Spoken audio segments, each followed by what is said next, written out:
সন্তান সন্তান সন্তান সন্তান সন্তান গ্রামে গঞ্জে শহরে প্রত্যেকটা হলে একটাই ছবি নামে কোনো ছবি বাট সন্তান ছবি সন্তান I went up to him and he was very spontaneous and আমার আর রাজের আমার মনে হয় জিনিসটা ভেরি গুড বন্ড অ্যান্ড ও কোথাও যেন আমারই মতো আমরা এত ভেবে কথা বলি না যেটা মনে আছে সেটা মুখে আছে আর আমরা ভুলেও যাই আমাদের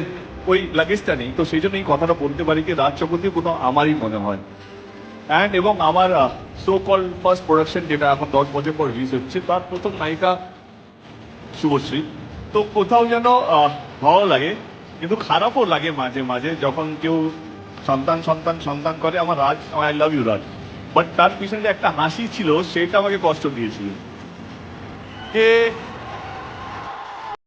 হাসিটা না হলেও চলতো তো আমি শান্ত আমরা পড়েছিলাম আমার কাছে এলো শান্তন বাসের মধ্যে ছিল খাদানে আমি শান্তনু জিজ্ঞেস করলাম আমরা কোন গিয়ারে প্রমোশন করছি দাদা আমরা টপ গিয়ারে আছি না না গিয়ারটা চেঞ্জ হবে আরো 10 লেভেল আপ করতে হবে প্রমাণ দিতে হবে but jokes apart I think এটাই ম্যাচুড এমনি একটা মনোযোগ বললো এটা শুনে খুব ভালো লাগলো যে একটা হাসি যদি গিয়ার চেঞ্জ করাতে পারে তাহলে তো কেমন আরো আরো আরো আরো বেশি করে হাসবো বিকজ আমি চাই ওর প্রোডাকশন হাউস অনেক বড় জায়গায় যায় কারেক্ট আছে একদম